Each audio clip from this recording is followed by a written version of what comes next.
Well, hello there, everyone. Thank you so much for being here. I think we have an exciting topic. The title, as you can see, Culture Creation, Beloved, and the Tavistock Institute. And they all tie together. And I think probably what we're going to do, we're going to kick off kind of talking about the Tavistock Institute, the effect it's had on music and culture and society.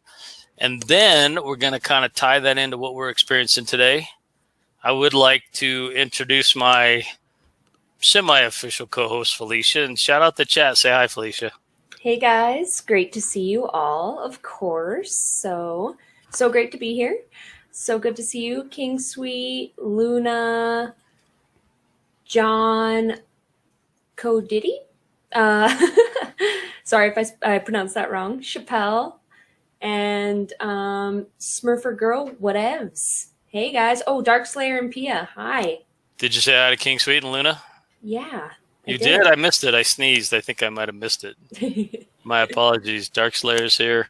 So there is a organization currently called the Tavistock Institute.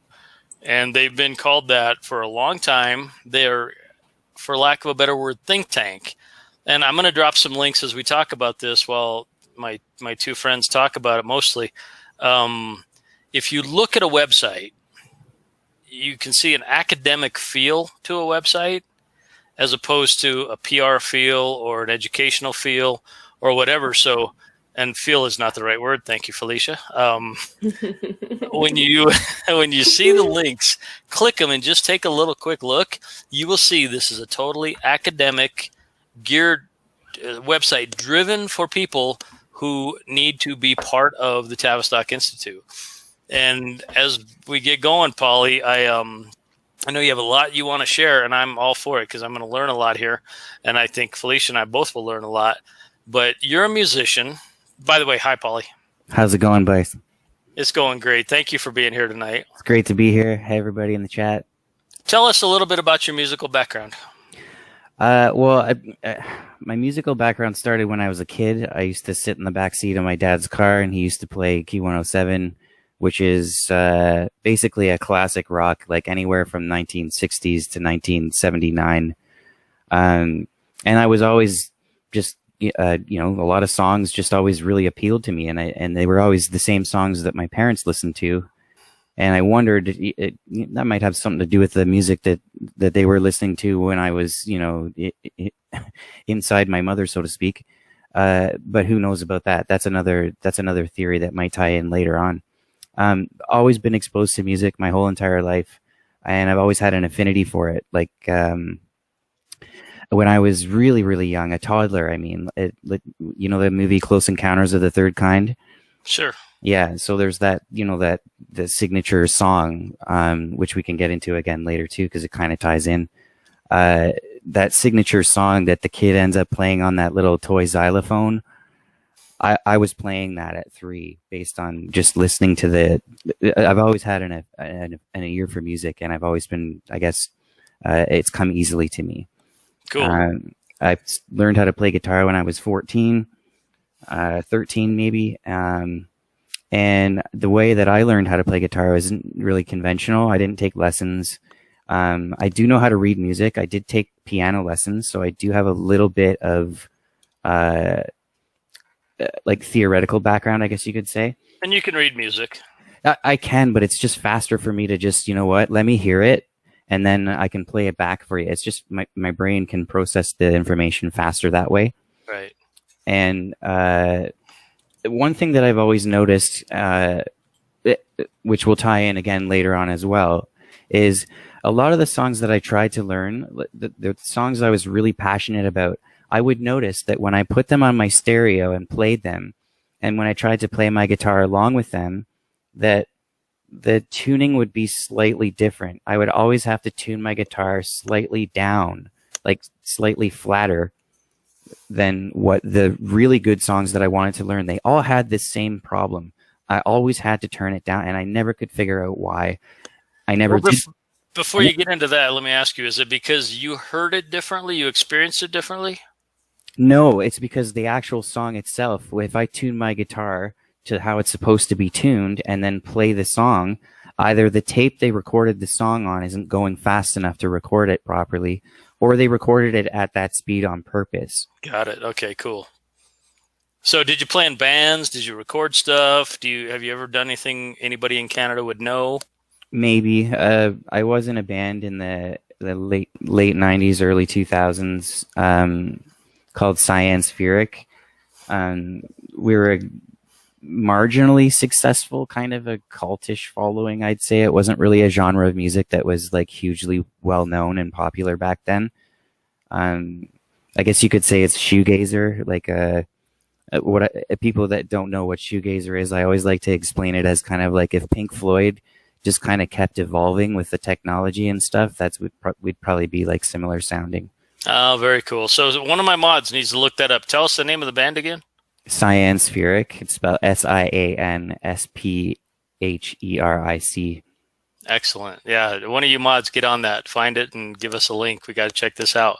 So you get a pretty extensive background in music. It's been part of your life the entire time, which is amazing. Wish I had that talent. It's not one I possess. I've tried and I've failed. But how did you get interested in what Tavistock was doing to music, and kind of start going there, and let's see where we come up with? Okay, so when I first heard about Tavistock, I didn't believe a lot of it. So I did some verification of what I heard, and most of it turned out to be pretty verifiable. And I can't really argue with it either way. And one thing I want to point out too is, like, when we're talking about anything that's like, remote history, even or even recent history, it's really hard to know what's accurate and what's been like manipulated and what's been sort of, I guess, cajoled into the certain mold that they want to present it as. And then Tavistock, it turns out, has a lot to do with the way that history is disseminated. But when I found out that they basically have their hands in almost every form of media / propaganda that you can possibly think of, almost any like mainstream, well-known piece of literature that's taught in school, music that's taught in school, anything that's taught in academia, it can tie back to Tavistock. And so what that got me thinking was, wait a minute. So there's also links to Tavistock and the actual change of what's called 440 Concert A. Before you get into that, are you telling me that if I have a band and I write really cool songs and I've got really good musicians and I don't get promoted or get into that group, you don't think I'm going to be on the radio? You might not. Okay, you might be on the radio. I made it on the radio, but I never made it. I never made it like, I guess big is what you would call it now. You might make it on the radio. There's a lot of, especially today, there's a lot of independent radio stations that play a lot of just, completely independent people. Well, right. I was trying to bait you into the fact that every top 10 hit in every genre runs through a certain chain of events. Pretty much. There's a formula for most top 10 hits. Yeah. We can get into that too if you want. Well, go ahead. Run with Tavistock for a while. Felisha, if you have questions, jump in. I'm going to be quiet for a bit. I know that's surprising, but it's going to happen. So the main thing that really shocked me about Tavistock as a musician was when I found out that there was a possibility that they were behind the change from Concert A 432 megahertz to Concert A 440 megahertz. And I guess I should just give like a brief description of what that means. So what 440 tuning is the frequency of 440 megahertz is what the note A would be, and that A would be above middle C. So without getting into too much theory, it's basically a way of standardizing all the pianos, all the violins, everything that's in an orchestra, all guitar, all instruments. It's a way of standardizing all of it.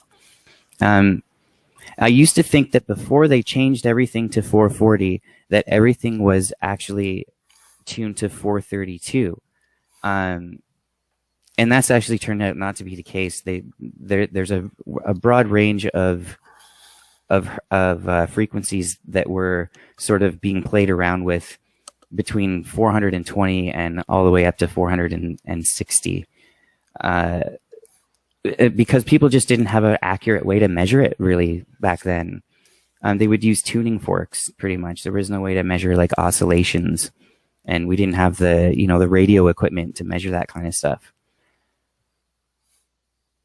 Okay. I find that very interesting. So May have just cut So, out. like, is the whole music thing then? Because I mean, I played a little bit of music in junior high, and so I have like the very briefest understanding.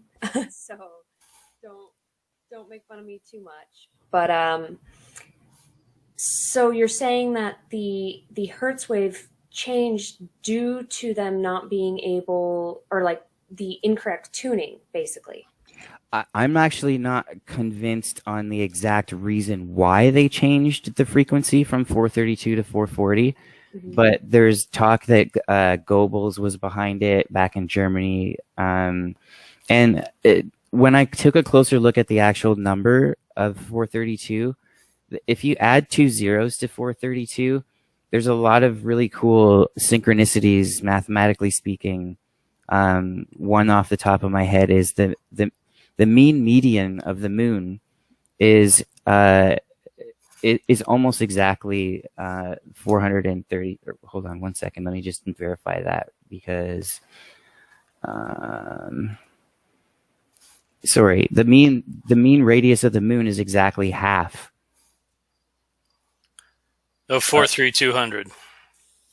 Yeah, or sorry, not exactly half. It's exactly a 1/4. It's 1080. That's another 1080 is another one of those frequencies that happens a lot in sacred geometry, as well as the 432,000 number.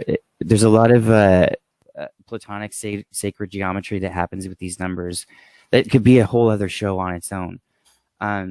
But when I realized the difference between 432 and 440 was the same difference as me when I was talking about those songs I was trying to learn on the radio and I had to tune my guitar differently. It's because I had to tune my guitar to 432.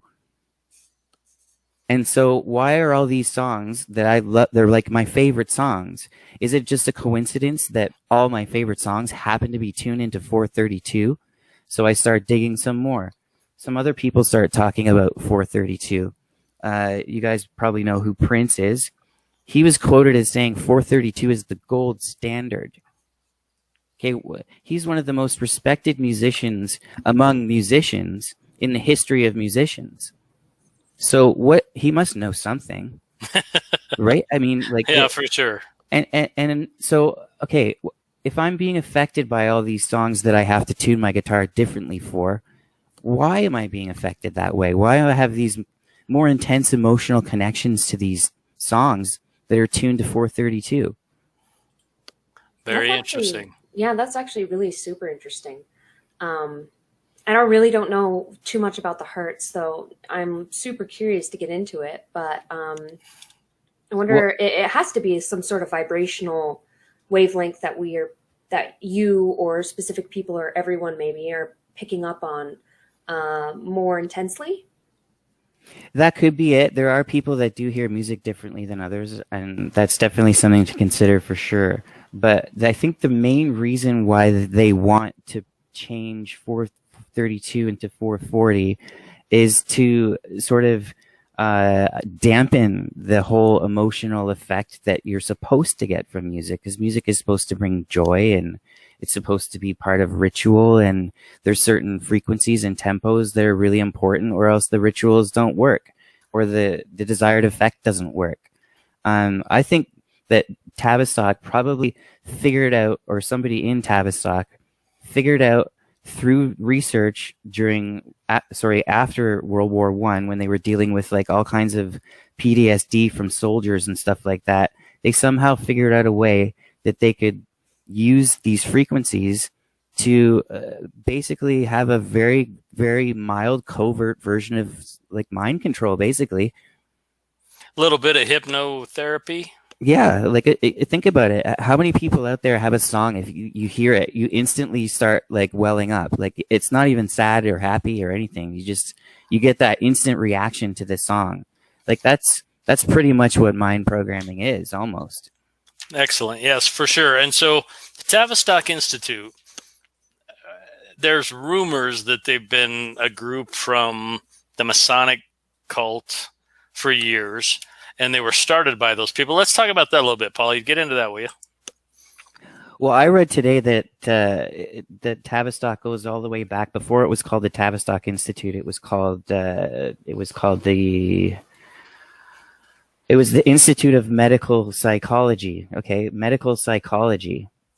So you can see sort of where the roots are sort of starting out here.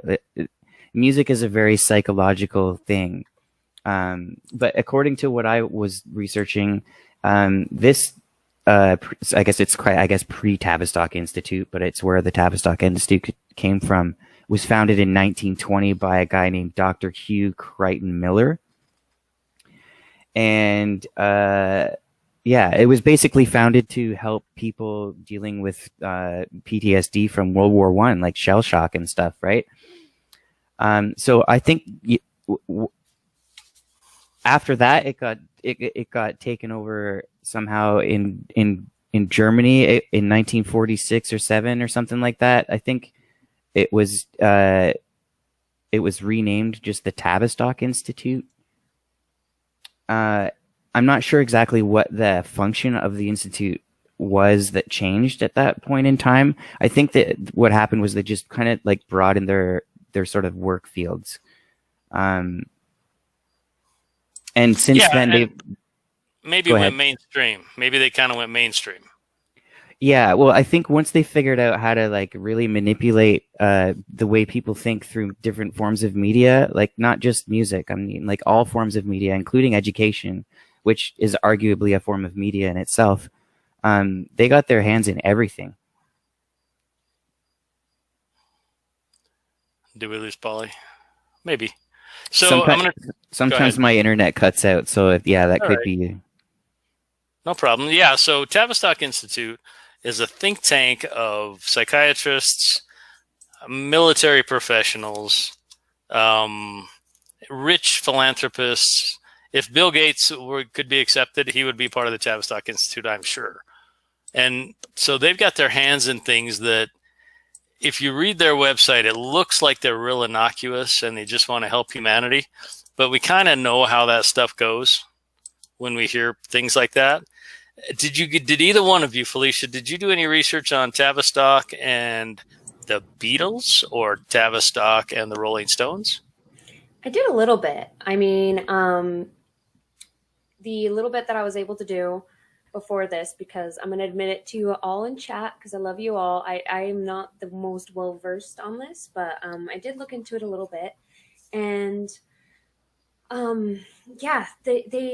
the Beatles, at least from what I read on the Beatles, it was very much talked about that they were kind of the catalyst, like during their time, and to like, what was it? It was to basically kind of push people away from like religious ideologies, education, like as it stood at the time, and kind of like deconstruct the idea of what has been built to bring people away from those established ideas.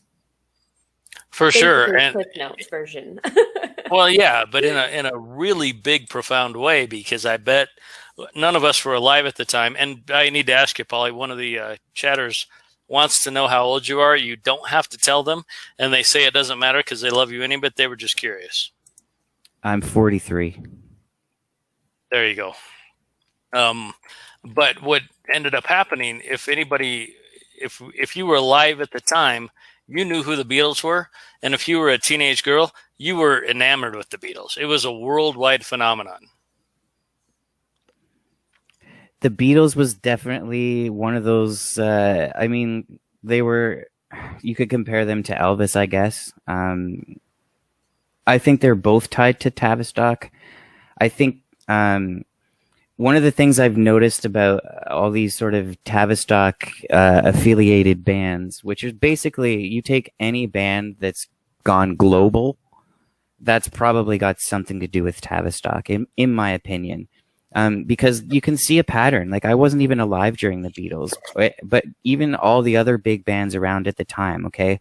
We're talking about the bands where you see pictures of grown women crying in the crowd because they've never seen a human of that magnitude. We're talking about those bands. Name one from any of those sort of generations in a 2 or 3 year period that doesn't have some kind of catastrophic death and everybody loses their crap. And, oh my God, I can't believe like this person died. And it happens almost every couple of years or every generation where there's a band that kind of grips the whole generation and then they just take them away. That's what they do. It's to keep this constant state of dissonance, which is exactly what 440 does as well. Keeps you off balance.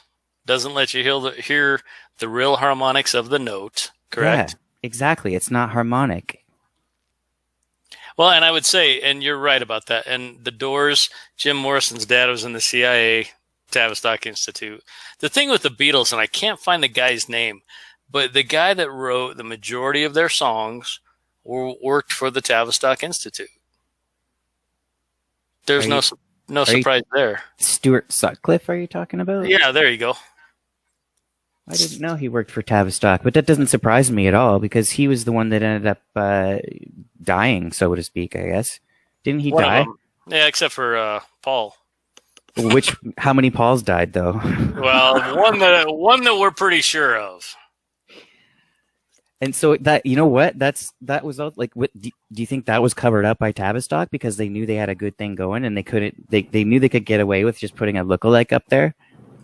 A pretty good lookalike and actually a better singer. A better musician, opinion. Yeah. Better musician, better singer. I can't think of his name right now, dang it. The one they attribute to you, who was Paul. And for people that don't know, the Paul is dead meme, a lot of people believe Paul McCartney died in a car accident. And Abbey Road is why he had no shoes when he was walking across the road. And they supplanted a musician and put him in and kept the Beatles going. I guess part of why I wanted to talk about this was culture creation in our modern society and what we're dealing with. But if you want to cover more about either the music or the Tavistock Institute, Paulie, the floor is yours, my friend. I guess a comparison I want to sort of make just to add a little bit more light to the whole, every sort of so often you get one of these catastrophic losses in the entertainment industry, especially in music, is let's go back to the Nirvana. Nirvana was like at the crux almost of the whole West Coast grunge movement, right? I was in high school when Nirvana was out. So basically anybody who was enamored with the Beatles would have been the same age I was when I was in high school. And they did the exact same thing to me and Nirvana that they did to you guys and the Beatles. The exact same thing. It's just a different sound of music. And it was still tuned to 440. Kurt Cobain. Yeah. Allegedly blowing his head off with a shotgun, which I don't know if you own a shotgun, but unless you've cut down the barrel, I would find it really hard to pull the trigger at 22 inches away from my head when my arms aren't quite that long, and he was only like 5'8". So yeah, well, you just you tie a string around the trigger and then you slam the door. Oh yeah, it's in the same way that Robin Williams hung himself without something that could actually hang on to something. Right. Yeah, that I mean, it also that these kind of things, honestly, they make me think that maybe these people don't die; they just go somewhere else, like home, maybe, or something. Back to the cave, boys. Yep. Your time is done. So, okay, Felisha, you admittedly didn't dig into this because of time and whatever, but when you're hearing all this, what is it you think, and how do you think this applies to, like, either popular music or Josie and the Pussycats or whatever? Well, I think that, music has always been a huge central point of entertainment, but also of, artists getting their messages out there, right? No matter what the message is. But it's whether it's subliminal or whether it's in your face, it's always a message getting out there. And sometimes it could just be meaningless, artists writing about their lives in the sense of wanting to share personal experience. But it's always something meaningful.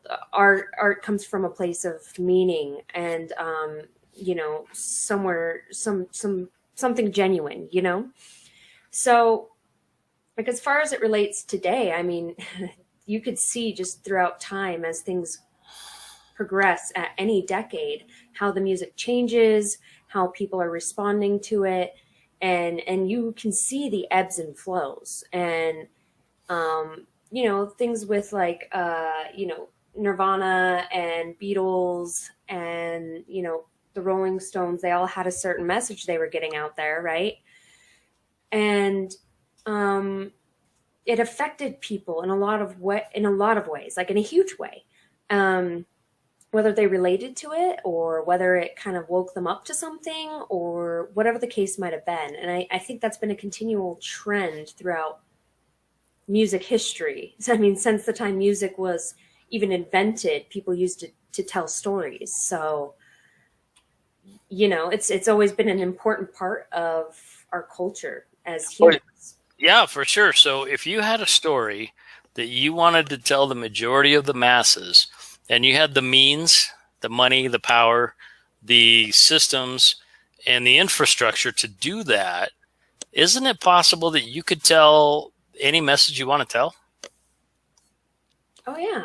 I mean, absolutely. No bounds. It's limitless. Right. So if there were, and it's not limitless, I get you, but if there were a place called the Tavistock Institute, and they had an agenda for themselves, which was going to affect the masses, I think it's probable that they could promote a band and promote music that gave a message that they wanted people to absorb. And I kind of think up until maybe 2012, 2013, the vast majority of us could be affected by what the Tavistock Institute does. Is that fair to say, you guys? Actually, we used to call that selling out back in the day. Well, right. From a musician standpoint, yes, but from a listener standpoint. Well, that's what I'm saying. Even a lot of listeners who aren't musicians that I talk to, who they always profess that the first album of a band is always the best one. Now, I used to always think, I'd always ask the question, well, is that because that's the first time you've ever heard them, or is it really because that's the best music that they put out?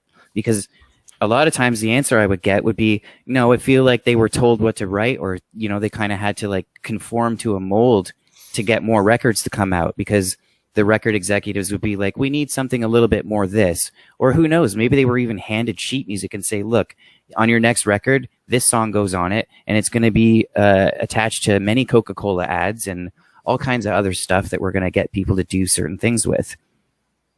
Right. And mass media has made movies about that. Josie and the Pussycats is a great example. Oh, there's a whole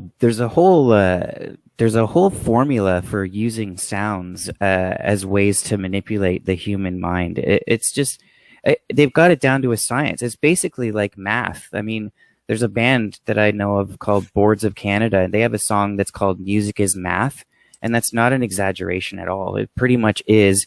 If you were blind, that would be the best way I could describe math to somebody who's blind is music. That's, I mean, one note plus another note equals two notes, but that sounds like something else.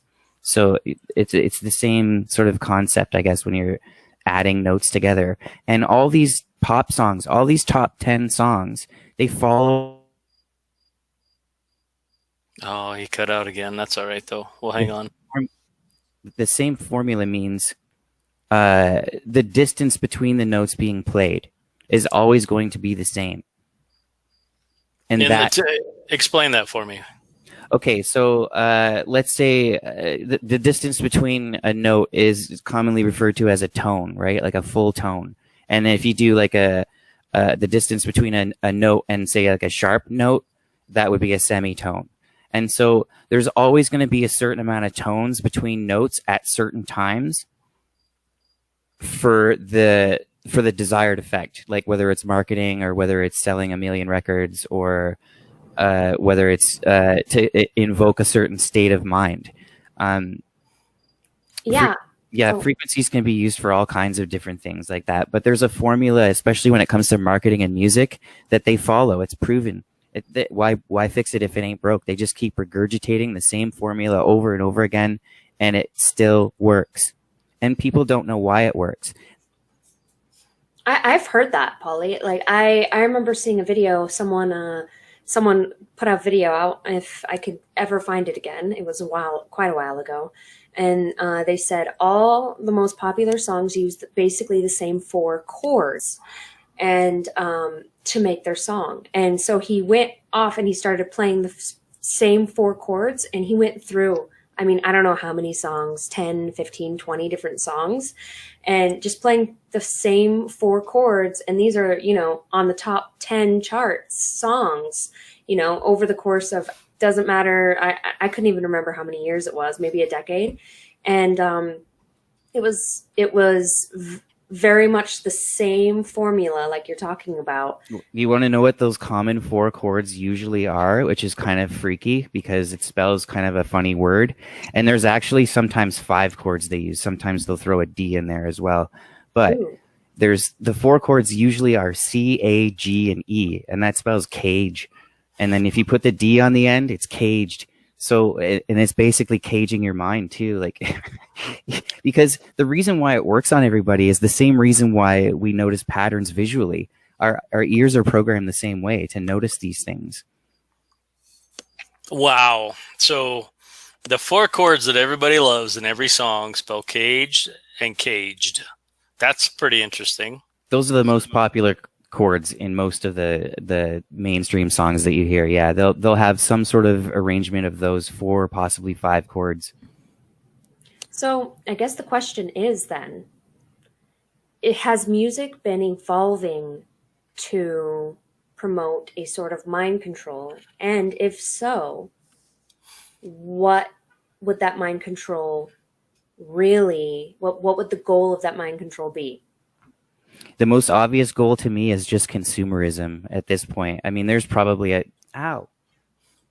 sorry, my cat just bit me.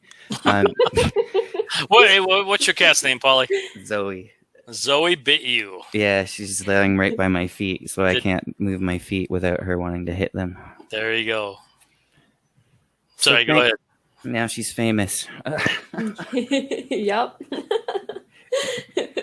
So I sort of lost my train of thought there for a second. But you were talking about how it's consumerism.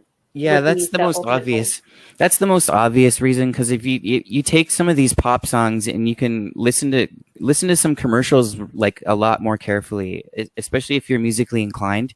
Try to pick out the music, ignore what they're saying, ignore all the warnings and everything else, and just listen to the music, and you'll find that there's a lot of. I mean, even advertisements, they don't even bother making their own music. They just rip off the artist and do like a sort of reasonable facsimile of a famous song just to sell more cars or sell more toothpaste or whatever. Well, yeah, and as Ascended Arbiter said, if everything is programming, are you holding the controller? And I think he meant, or not meant, but it implied, if not, who is holding the controller? And there's plenty of research that shows Tavistock was holding the controller of many of the culture creation during the 60s. And as we look, you look through history, there's a huge part that the 60s have played into today, to where the boomers, as they called them, they were against the system. In the 70s, 80s, they had to get with the system because smoking pot and having sex only pays so good. And we got mortgages, right? So they joined the system and they became the system. And that whole crux of our U.S. society and probably Western nation society was changed in that time frame. Probably not for the better and probably not for humanity. Do you guys have any thoughts on that? I would say that I have a hunch that we had a better grasp on the actual capabilities of proper tonal usage, I guess you could call it, for lack of a better word, because I think that we used to use sound not just for music, but for a whole plethora of other things, from healing to, physical construction and architecture. Okay, go ahead. So I think that the people in Tavistock may have figured out or realized the actual significance and power that music can have, and basically just use it for their own means, which is greed and power and money. And they just keep devolving it every single decade. Like if you take a look at music 100 years ago compared to what it is now, if you don't see a degradation that's like flagrant, then you're not listening properly. I can see it from my childhood to now, and that's 4 decades. So, what do you think, Felisha? Are they dumbing us down and degrading us? I mean, yeah, I definitely think there's some merit to that. Absolutely, because you can see that. I mean, I feel like, at least in my generation, there was a huge shift to the electronic type music, or I think they call it EDM, right? Yeah. And so, which isn't, I don't know. I have like a love-hate about it, because part of me is like, that's really not like real music, because it's just, plugging things onto a keyboard, but I guess it still takes some talent to make it sound a certain way that is appealing to people. But and I don't necessarily dislike all of it either, but you could tell that there's a huge difference in like how the music has progressed, but also at the same time, like I don't think it's all been lost, because you'll have some bands that come out, or artists that come out, and they're producing some really great stuff in the midst of stuff that seems super generic and not as genuine. So I don't know. Well, no, for sure, but I mean for the listener, is the overall. I look at television, I look at music, I look at movies and mass media, and it seems as though it's either to degrade us, or it's built for a dumber subset of people than the chat and the people who are on my stream right now. So I guess then the question is, if that's the case, like, well, do you not see that? Well, that's my question. How is it dumbing us down? Because I can answer that. Yeah, I'd love to hear it. Pauly. Go, Polly, go. Well, so maybe dumbing down is the wrong word, but let's consider this. We've been listening to music that's been tuned to I'm not going to say the wrong frequency, but it's not as a harmonious frequency than what it, I guess, could be. I'm not saying it even should be. It just could be. Okay. 440 is just not one of those frequencies. So here's what one of the effects could be on that. And this is how it's kind of, I guess, why people say it's dumbing down the music scene and people in general. And that's because when I listen to a song that's in 432, it invokes a way more intense reaction that feeds in turn inspiration, that feeds in turn creativity. Now, let's say you're learning how to play guitar in today's age, and you're not listening to older music. You're only listening to mainstream music that's out now. You're not ever going to have that sort of inspiration, that level of inspiration, that level of how it affects you. You're never going to realize the notes coming out of your own instrument that you're playing, how much power that can have on people, which is going to be less inspiring, which is going to be less creative. So you can see how this sort of like snowball of like, I guess, instead of calling it dumbing down, it's just less creative, less inspiring, and less substance, which I guess is, synonymous with dumbing down. But so okay. Go ahead. I'm sorry. Go, Felisha. Go. No, I was going to say I would agree with that. I guess that was kind of in line with what I was trying to say, but Pauly said it so much better. You can just see the less, like how much less it actually is creative and authentic, I guess, is how I would put that. Great word too, because I think if Prince, who everybody knows is like one of the most amazing guitar players ever to be here, said that 432 is the gold standard and the gold key to music, it's possible in my thinking from reading some of this and looking at some of this that if we're not using that, then they're separating us from not only what we can experience in the way Polly explained it, but also could be separating us from that creative force in the universe that makes us want to be good people, that makes us want to do good things. Or even waken a creative force that's never been disturbed. Fair enough. Good point. Excellent. That brings me to a question, Polly. So, as an artist, I'm sure you have experienced this or maybe understand this, but, I used to, for example, and this is off of music, but like I used to write poems a lot. And so, but I always did that when I was like, you could say at my darkest. So that like always invokes the whole, so on that topic, inspiring creation, I feel like a lot of artists, back then and today and probably even in the future would say, their best art comes from a place of, I don't want to say depression, but like sadness or turmoil, strife, So do you think, so this is where like, I guess my mind is going to where, I feel like nowadays people are more depressed than ever, but the art, it almost seems less genuine as far as it comes to music. So how would you say that all ties in?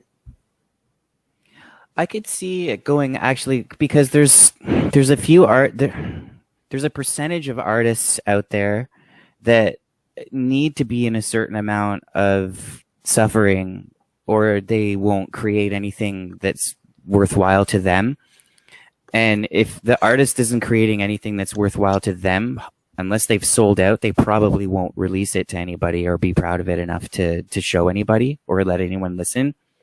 So there's that angle. But yeah, I mean, there's so much distraction now from art, and there's a lot of art being taken out of schools and curriculums.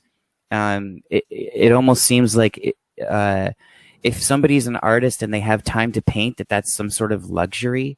Like that, it must be nice for you to have time to be able to, have some energy spent on doing something that's creative and something that actually brings real joy, not only to you, but to anyone else who enjoys it. That's actually a really, really great point because you're absolutely right. I mean, they've been defunding art programs since forever. I mean, it's just slowly and slowly getting worse. And all arts. So I completely understand that. I wouldn't be surprised if Tavistock has something to do with that, like the defunding of music, because that was happening when I was in school. It just started when I was in high school, I think grade 10 or 11. Mm-hmm. There was talk going on about defunding music classes. And I was like, well, what am I going to take then? Because I'm not taking math. I'm not taking French. I'm not like, what am I going to do? Right. No, I completely understand because I spent a lot of my time on in art type of classes in high school myself. So I guess then you could say, going off of that theory, that the whole point is to really destroy our creativity as humans, individuals, and mass produce essentially crap to not really give anyone joy, not really bring anyone sort of, inspiration to do anything themselves, but to essentially kind of put us in a hypnotic state. Right. Yes. And to me, that's the degradation of humanity. And then that's a loaded word. And I know it sounds really bad, but that's what it does, right?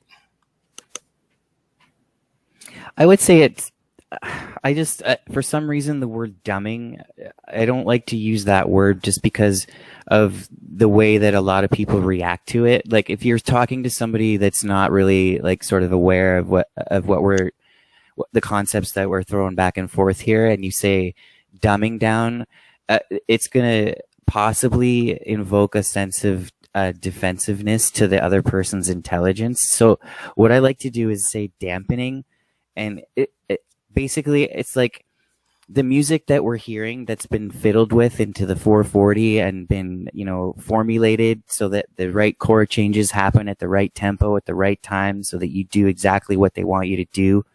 It's like hearing real music, but with a pillow over its face. Right. No, yeah. And I degradation is the word that I use, because it appears, though, society en masse, whether we're in Victoria, Australia, where tiny women are getting beat up by cops for not having a mask on, or we're in USA, Utah, where the neighbor looks at you funny because you're not doing the thing you're supposed to do.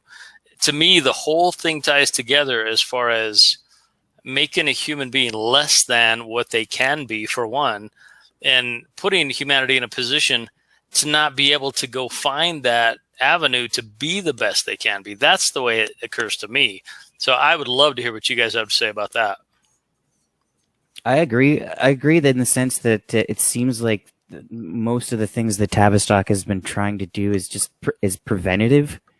It almost feels like they're really actually concerned that, or they were at some point. I don't think they're concerned now because they pretty much got everybody under wraps. But at one point they were concerned that if people really find out the significance of individual creativity and what that can actually contribute to society, that they would lose all their power and they would lose all their income and they would lose all their economies and all their corporations, and they don't want to do that. Oh yeah, no, I think I would absolutely agree with that. I mean, you pair that with long work weeks, long hour days. People are tired. They don't have any inspiration or creativity or energy to do anything. And then you even pair that with being in a system that doesn't really allow you to be free, not only in your creativity, but your ability to do the things that you love to do. And you just have a recipe for zero authentic art, zero enthusiasm, zero, ability to think creatively and to go out there and build things. And I definitely see that. I think it's kind of funny. Like, this is slightly off topic, but still on topic. Like I saw something about how people were blaming millennials for living off grid, like, oh, all you just want to go live in a van and, not be tied down and stuff like that. And it's like, yeah, because I think people are trying to find their creative centers again. And I would be interested to see how, like, do you think that they're trying harder now more than ever, or is it just continually getting worse? Like, has there been an influx that you've seen, or? In my opinion, I don't think they need to try harder. In fact, they're just making their job easier as they keep going. Every decade, it just gets easier and easier because the decade behind the one that they've already successfully manipulated are now raising the decade that's behind it. And the technology and the tactics keep evolving just like every other thing that happens. And they're masters at it now. The only way that you can avoid it now is basically to be born off grid, away from media. Yeah, absolutely. And I think because I do have more time on the planet than both of you guys, every 2 or 3 years there would be a movie or a song that came out with a total rebellious spirit against the system, in air quotes, and against the methods of control. And up until like 2010, I'm hard pressed to remember an anthem or a song or a movie that was a blockbuster that has that kind of a mindset, at least for the last decade. Any thoughts? I've never noticed that. You're right, though. It seems to have shifted for, like, instead of like sort of anti, kind of F the system type attitude. Now it's just kind of more along the just narcissistic F everybody attitude. Oh yeah, I would agree with that. And like living large, and Yeah. I got all this cash and blah blah blah blah blah. Well, That's tell me something, interesting. you guys. Have you noticed also there was a song by, and I think Felicia and I talked about this a couple weeks back, but there was a song by, dang it, just left my old brain. It was a song about how they didn't have to be rich to have a good time. Oh Lord, you're talking There about you go. Lord. Yeah, the song by Lord. And they were good being poor, and they counted their change on the subway, and they loved it, and they were fine. And then this year there's a country song out by a band that is basically the same message. They're 4 years apart, but the message in the song is, we're good being rednecks and being poor, and we're happy, and we don't have to worry about all that stuff. I find that super interesting to me, and I wish I could think of the band there, Smurf or Girl, whatevs.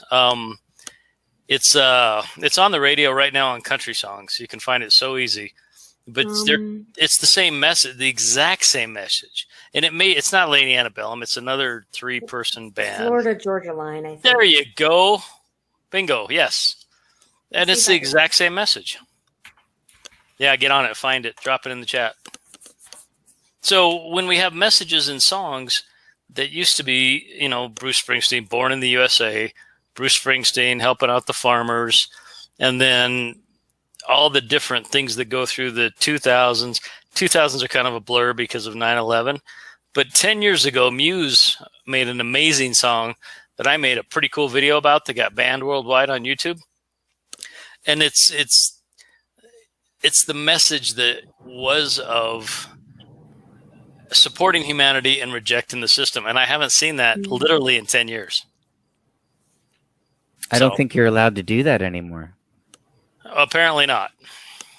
No one's allowed to support humanity anymore. You have to fight for yourself, or you know what? Only the strongest survive, man. You got to just fight for yourself and help your neighbor if you can. Or your group. Yeah. Do you guys watch? You don't watch much Major League Baseball, I'm guessing.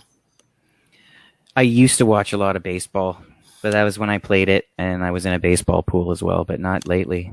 Sure. So this year in 2020, because 2020 can't get any crazier yet, Major League Baseball has a BLM on the bags at first, second, and third base.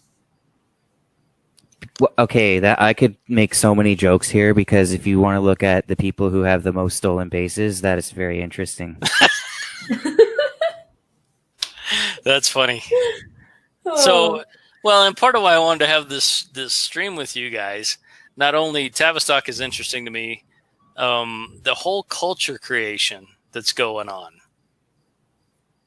Currently, the big difference, we can look back, and we didn't live in it because none of us were born, but we can see what Tavistock did with the Beatles and the Rolling Stones, and what the CIA did with the Doors, and you can go and you can watch clips of people saying they sold their soul to the devil, and you can do all that stuff. Here we are right now. We're watching culture creation happen in real life time. So you guys get that, right? So what culture creation would you say then is being created? The mask, the obedience, the not questioning authority, the culture creation of our science is right and your science is wrong, even though you're both scientists, the lack of a stable playing field. There was a time in this world where people said, this is the metric system, this is how it works. And everybody said, well, that's the metric system. I understand that's how it works. Now we're at a point where you've got doctors and scientists who say, this mask will not prevent anything, and we may not even have anything in the first place. And you have other doctors and scientists saying, this mask, this cloth fabric will protect you from this disease that is killing the whole world. And if we don't lock it down, we're going to be in trouble. So when I see culture creation, I see an obedient slave mentality being created right before my very eyes. And I am actually mystified and stymied. And I have to get myself out of depression on a relatively regular basis, which really pisses me off. I would say they're even upping it a little bit more too. It's not just about like sort of quelling the questioning authority or anything like that, or compliance. They're adding a little sort of hint of, if you see anybody that's not compliant, it's sort of like up to you to shame them or to say something to them or to look at them funny because they're not wearing a mask, or rather than just mind your own business and be scared in your own little masky bubble. For sure. Yeah. You guys have both seen Demolition Man, right? I have, but I don't remember it very well. Go watch it. Go watch it. I don't know. That was a very good, nice Sylvester Stallone. I'm gonna have to break out the old beta tapes to see that one. They don't touch each other. They don't hug. You can't use bad language. Oh, wait, is that the one with Sandra Bullock? Yes. Okay, yeah, I remember that one now. Okay. Right. You can't high five. You have to pretend to air high five each other. It's retarded. And when that movie came out, I got a chill down my spine. I'd still try it though. I got a chill down my spine that was just like, oh my God, that's where they want to take society. Go, Felisha. You had something. I interrupted you. Oh no, not really. Like, you guys know me. I always kind of see it from a little different bit of an angle. I think there's still a lot of resistance out there. Still a lot, like a whole culture out there who's resisting, even if they're resisting in a very abstract and maybe not totally conventional way, but they are. And you see those people who are resisting, and they're completely, and this is where I'll agree with Polly, they're completely being shamed, right? Especially on mainstream media, they're the bad guys. But I think there's still a huge majority of people out there who are just really, they're not about it. They're fighting back. And so I see both sides for sure. I really do. But I don't think we're so far gone yet that it's a lost cause. God, I hope so. I so hope you're right. My brother-in-law and I went for a motorcycle ride this afternoon. He just recently was forced out of a position through truly just a difference of opinion. But we took off, took the motorcycles out, rode around, tried to find a place we could stop to have a beer. We finally found one of our favorite spots, pulled in, walked in the front door, and it had the big mask thing. And I'm like, dude, you got a mask? He's like, nah, we'll just pull our shirts up over our nose. We'll be fine. So we do that, T-shirt, walk in, and the gal comes running over. Those T-shirts don't work. You have to have a mask. And he says, do you have masks for us? And she said, yeah, we do. We do. Hang on. Go back outside. So she gets the mask. She comes outside. She hands it to us. We walk literally, and this is not figuratively because I've been in this bar many times. We literally walk 30 feet to the outside patio, take off our masks, and sit at a table. And she's apologizing the whole time. We could lose our liquor license. The state's cracking down. And I'm biting my tongue. I'm not going to say a word and jump in it. And he's like, no, it's okay. It's just your job. We get it. And when I experienced that, not only mask shaming, but I don't see enough establishments and organizations who have the ability with their finances to come together and say, F off, we're not doing this. Oh, Modima Rose, it was the Platte River Grill on Santa Fe. So still in Colorado, you probably know that place.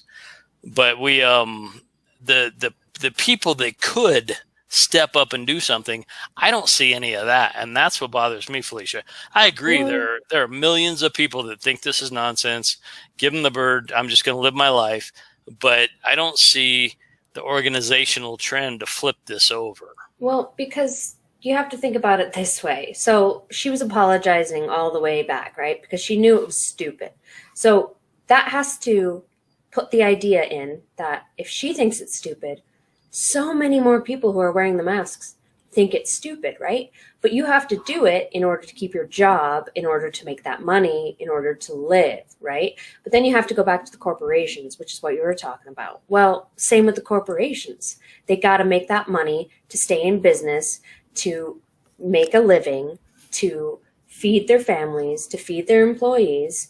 So really, I honestly think people, and yeah, I might be wishful thinking, but I think people right now are kind of biding their time. But you talk to lots of people, and a lot of people think it's stupid. Well, A lot of people. let me ask you both a question. If you have to have an economy and a job and finances by doing something they want you to do that you know is nonsense, probably isn't good for you, and doesn't help the problem, isn't that almost the definition of mark of the beast? I would say yes, but also, haven't you noticed that any of those economies and civilizations have always fallen? Well, there's the good news.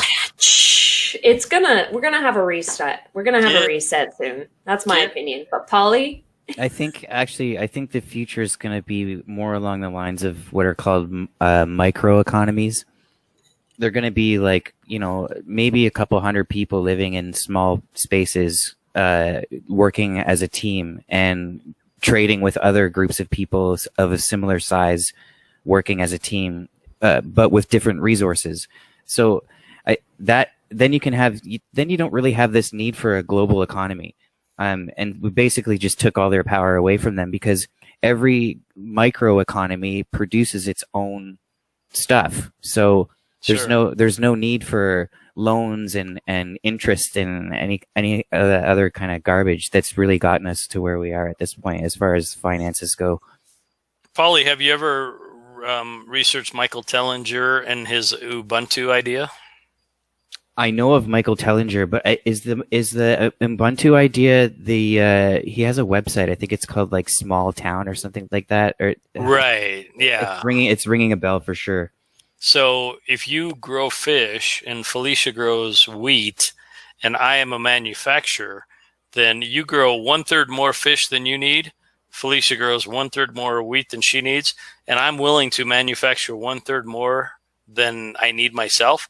We can trade that, and nobody loses a damn thing, and everybody benefits. That's right. The basic basis of it. Yeah, and all these little sort of towns, or whatever you want to call them, groups of people, they all generate their own essentials, like electricity they generate themselves, water they generate themselves, food they generate themselves. That maybe there's only a couple groups of people that can generate food, like as far as meat goes, but they're close to other people that can generate a lot of other vegetables, right? So those people are going to be trading. So really, at that point, I don't really see a need for money at that point. And neither does he, and that's the whole point, because if you take away the money mind virus, then humanity can live productively unto itself without having those kind of issues. And I respect that. And so you see that as the future. What I see as the future, unfortunately, is a demolition man type of technocratic control grid where most people are happy just to be, they get their stuff just to be left alone, a lot like V from Vendetta. It could go either way. I'm hoping for the best, but either way it goes, I don't plan on being a part of the grid or system for the rest of my life. It's my lifelong goal. I'll either get out of the system or die trying. Amen. What do you think, Felisha? What's our future look like? I think that I would love to see, the small community bartering system come back, but unfortunately, what I see is that people have lost a lot of skills, a lot of trade skills specifically. You don't have a lot of people to create small communities that would be able to really provide for that community. You would have to reach out. And if you're reaching out, then that makes that community bigger, right? And so then you're just creating essentially a small city, and which is basically what we have now. And it could be sustainable like that, but not very many people have the skills, that the trade skills that you would need to produce food, to be an electrician, to be a plumber, to be able to do these things that we would need and we've grown to become accustomed to. So either we no longer become accustomed to the things that we're used to now, and we become more archaic in the sense of not having the technology that we have, or the economy collapses and we rebuild, or, it creates something like, look at Rome. That whole empire fell and then created a bunch of smaller countries slash states, and we have what we have today. So that's honestly, with technology as we know it today, I don't ever see us going back to the barter system, really. That's an excellent point. And I would say from your and my perspective, it's a little bit different than Polly's. Polly lives in a nation that is populated about the size of Texas, if I'm correct. Something like that, yeah. We're spread out. And we have 340 million people in this country. Right. And we're not packed on top of each other unless you're in big cities, because we have such a landmass. But I can definitely see where it's hard for a suburban person, even in Canada, to detach and do that. And I pray for you, brother. I hope you get that. I hope you get your thing. Learn how to weld, learn how to kill and gut animals, even if you have to read a book until you do it. It's gross as hell, but it can be done. And learn how to plant crops for where you live, and learn all that stuff now. And not even 200 years ago, 100 years ago, when people were still settling the western part of America, some of them had those skills, some of them didn't, but they had to learn them. And if they didn't learn them, they had to make money to get the stuff they needed. So with our interconnectedness, not so much through the internet, but through our population size, I think it's a big challenge. And I kind of have to agree, Felisha, that the barter system, unless the lights go off and everything's gone, is not coming back. Right. And not to say that it's not sustainable for, communities or certain people and their lifestyle, because you know what, I'd love to live completely off grid myself, to be honest. But I think like the world as a whole, nations as a whole, I just don't see going backwards to go forwards. I think it's going to be probably a collapse and then building on top of that and moving forward.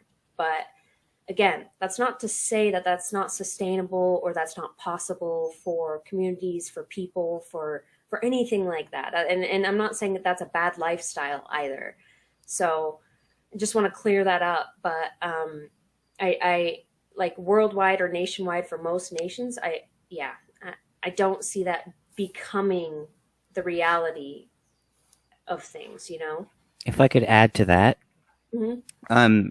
So going back to the whole lack of skills, or that we've lost all these basic skills, there's a silver lining there, or an opportunity at least that I can see, and that's to reestablish the true value of a teacher, because we've also lost that thanks to Tavistock, and reestablish the value that teachers are supposed to have. That a teacher is supposed to be one of the most important people in society, especially when you're looking at a society who's forgotten all kinds of basic skills. And so we can elevate these teachers and give them, a better sort of appreciation, and they'll actually be teaching people real stuff. So instead of just, out of a book. No, I completely agree. In fact, I've made that point before. Teachers are really like the cornerstone of communities, have been for centuries up until Tavistock and whatever the case might be, destroying that true, genuine skill to be able to teach people real life things. I mean, back in the day of, tribes and small communities, you had teachers who would teach real life skills. And so I completely agree with you there, Polly. I want to ask if you think that because I'm conflicted about this idea that teaching is a skill, because if you know something that somebody else doesn't know, what's the so-called skill that just basically allows you to transfer information from your head to another person's head? No, that's a fair question. I think that some people are able to do it really well, and some people are able to do it probably mediocrely. so to speak. Not to say that no one could teach. Everyone could teach. Everyone can. It's just, are you going to be able to adapt to your students and be able to teach them in ways that maybe they'll be able to understand, because not everyone learns the same way. And I think some people have the skill to be able to adapt to their students, so to speak. So thank you for correcting me. Teaching is not necessarily a skill. So you are right there. Everyone can. I think certain people are equipped to do it better. Well, can I drop something in here? Hmm. Effective teaching is a skill.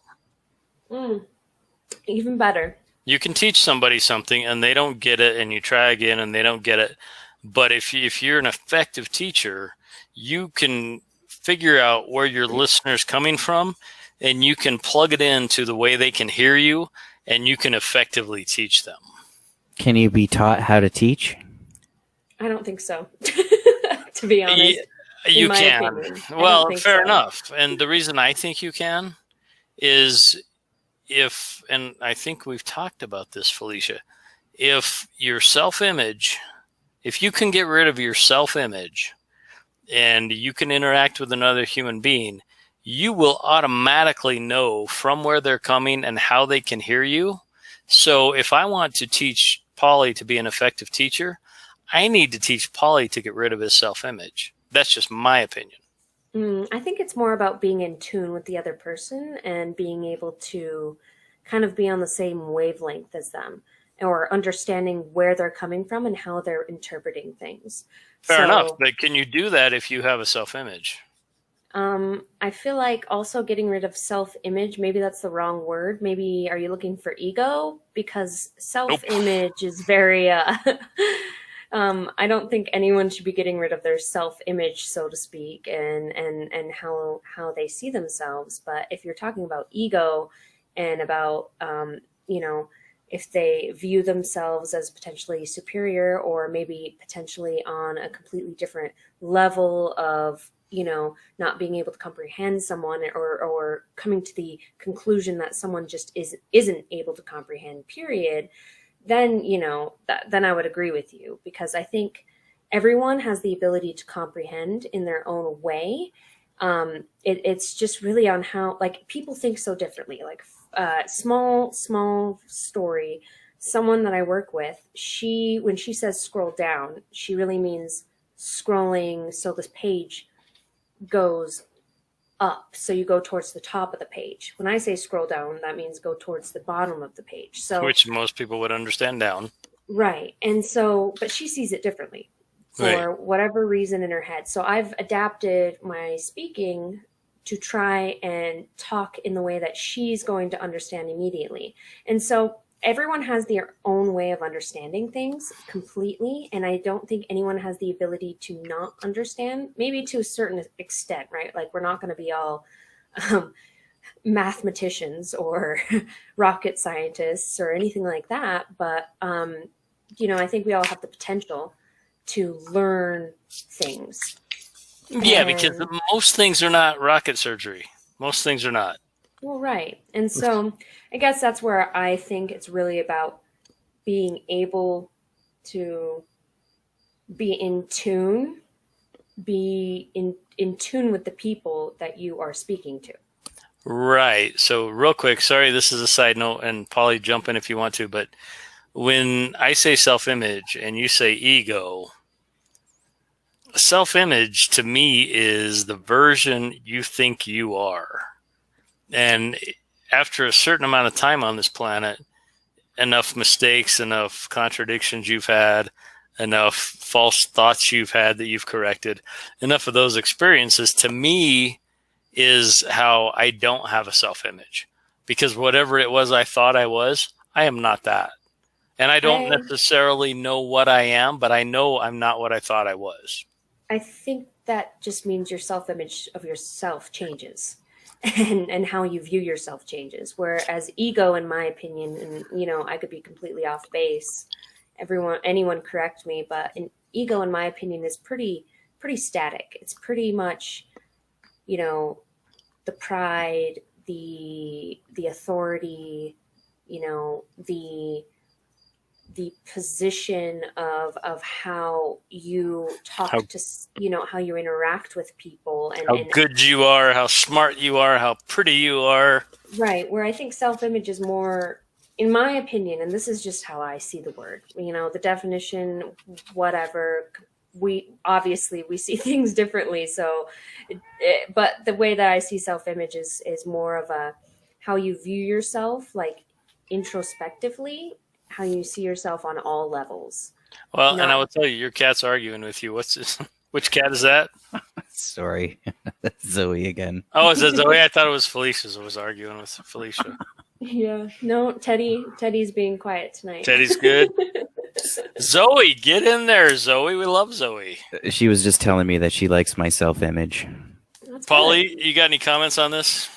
To be honest with you, I've always been confused about the whole idea of the whole kill your ego thing.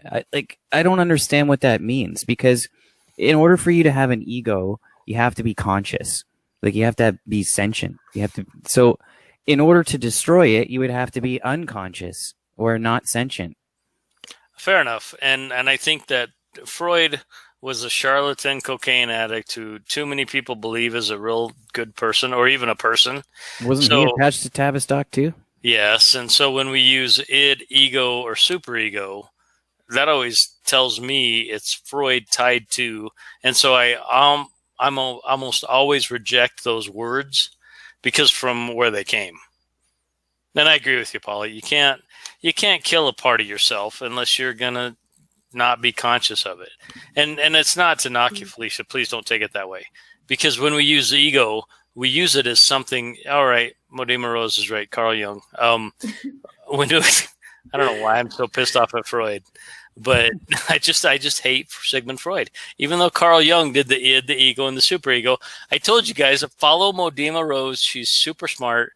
I've got to have her on a live stream one of these days in the not so distant future. But anytime those trigger words come into my reality, I reject them immediately. And I'm kind of an ass that way. I just shove stuff off to the side, and so I don't know. That's why I say self-image instead of ego. Could be wrong. Did we get so off track that everybody's gone? Did everybody leave us? No, Algo. I think I'm that's still just here. your ego talking. We're here. Not you two. I know you guys are here. Let's see who's here.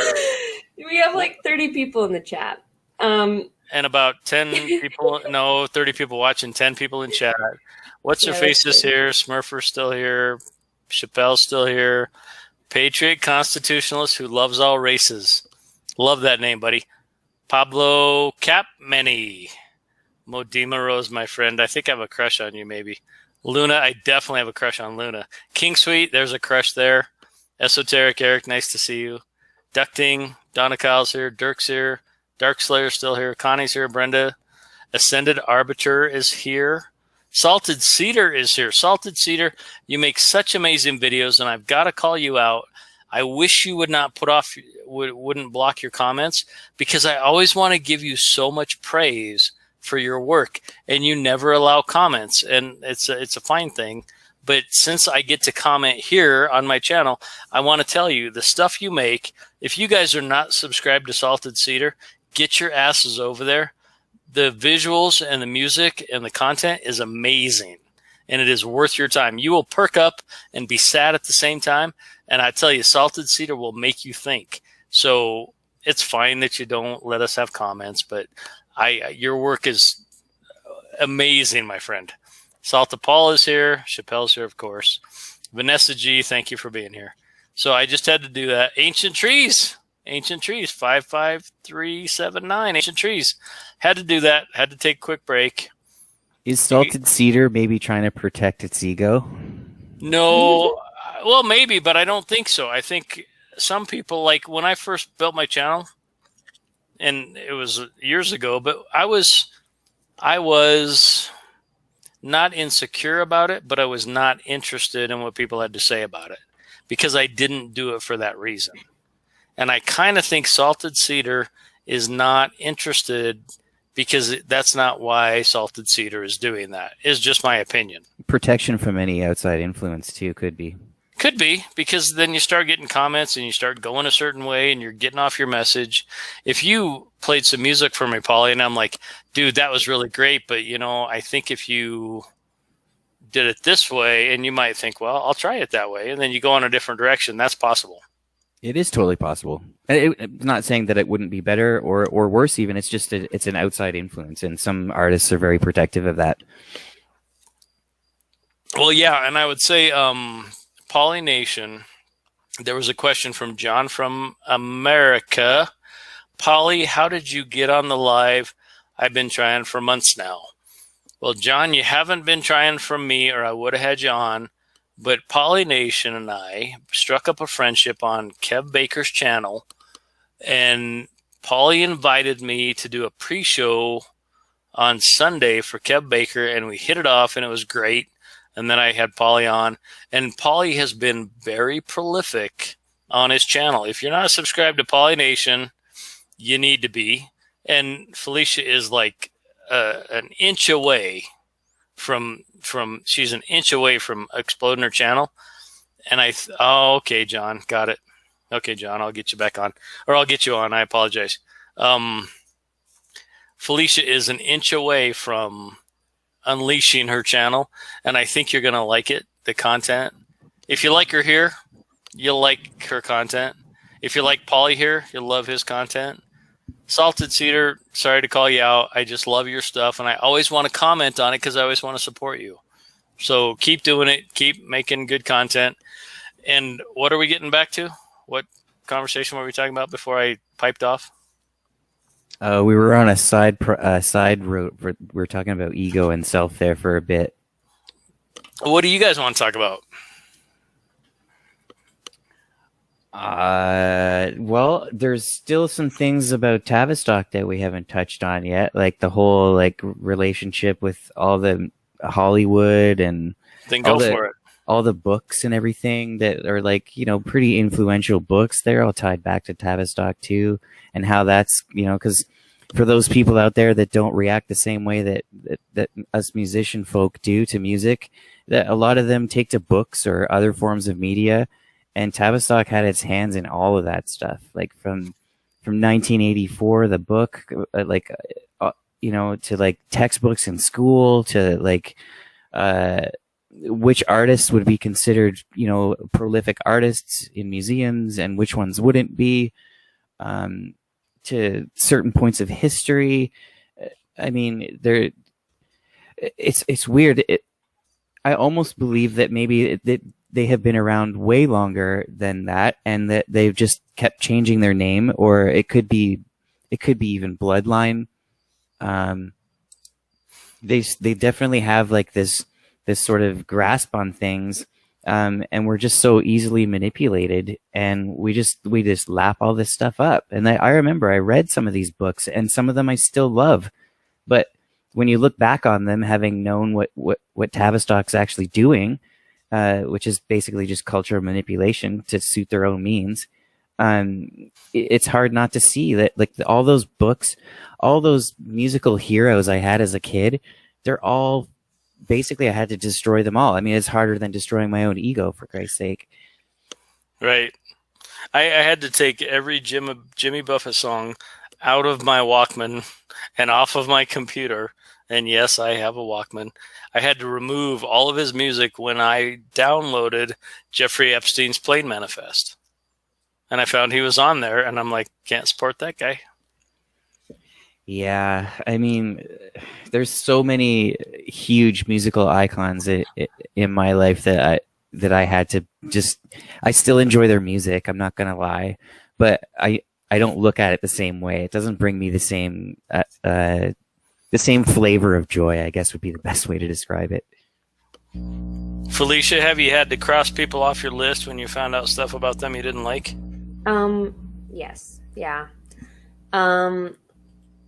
Obviously in light of the whole sex trafficking thing and with Hollywood, which you can't talk about Hollywood without talking about the pedophiles. So, Right. that's really been a huge thing. So it's really kind of soured a a lot of things that like I used to kind of enjoy or find entertainment in, and it's different. Like Polly said, it's lost that same sort of satisfaction, you could say.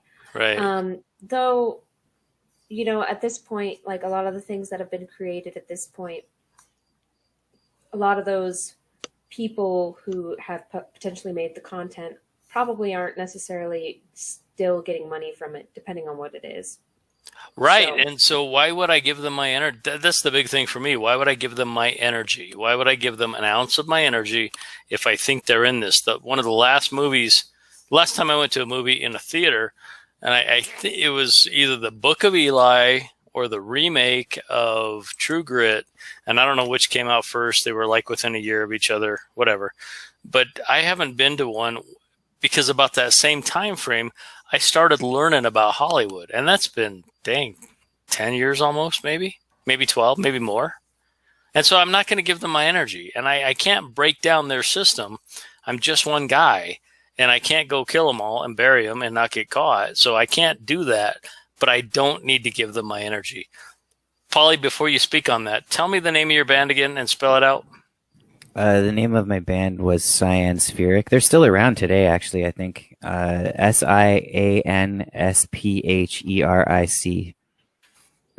wait. SIAN. I know it's the worst band name ever. I know. SIAN. SPH, like spherical. Okay. Dude, you guys have a Wikipedia page. I know. Out of Hamilton, Ontario, Canada. That's me.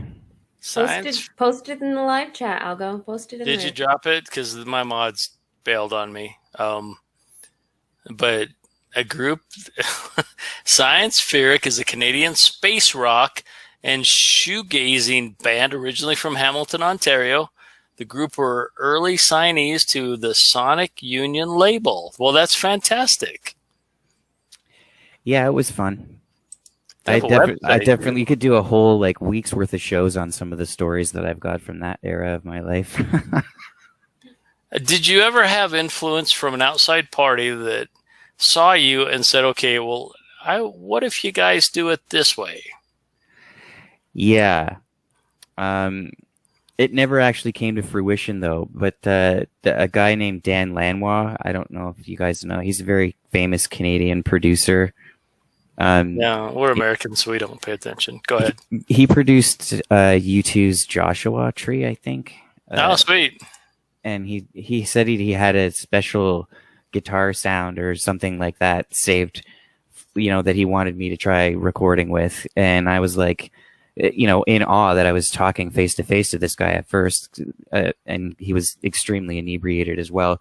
So it never came to fruition, but it did make me think, would I, if someone said, can you play it this way? As long as they weren't telling me to change physically what I was playing, then I would probably do it. I would at least entertain the idea of what they wanted to do to the sound of it, but I would never change what I was playing, unless it was me that wanted to change it. So you could have accidentally been Tavistocked. Yeah, I guess. Because back then I had no idea about Tavistock. Right. So this very famous guy, here's your band. He's drunk a little bit, but if he'd have followed up and said, okay, I heard you, you're really good. Try it this way. And let's see what we come up with. And you try it that way. And he's like, I think we hear a single out of this one, buddy. And can you try it this way? And can you try it this way? It's possible that you could have, and this is what I think of the musicians who have been Tavistocked. And maybe we can coin that term tonight, because I think we want to express ourselves in the best way possible. And if somebody with some clout says we can do it, if we do it this way, we're willing to try. And then if we start going down this road, and the next thing you know, you're at a cocaine party in Hollywood and people are all happy and who knows what's going on in the bedrooms. But so I try not to get too down on the people who have succumbed to the system. And I try to get really down on the system itself. Does that make sense? Yeah, it totally does. And what you just said there is actually, you could totally just move that over to the whole movie industry as well, because that's actually how a lot of these actors get involved in all this crap that's going on there. Is they're like, if you want to be, the next friggin' Brad Pitt or Tom Hanks or whoever, then you got to make this one movie for us first. And once they make that one movie, they hang that one movie over their heads for the rest of their career and make them do whatever they want. And there could have been an indiscretion that they made under the effects of alcohol or drugs, and it's not really their character, but they did it, and they're afraid of the responsibility of it, and so they just kind of go with the program. Yeah, it's a very effective form of blackmail. It's like just blackmail in disguise. I don't even know if we can say blackmail anymore. Right, because black male lives matter. No, sorry. Oh my What do you think, Felisha? I know that was bad, and I apologize, and I know that probably rubbed your fur exactly backward when it comes to the whole trafficking thing. But I do think that there are circumstances that present themselves in a person's life that they don't have sinister intention, but when it comes out, it turns out to be the very worst frickin' thing that could happen.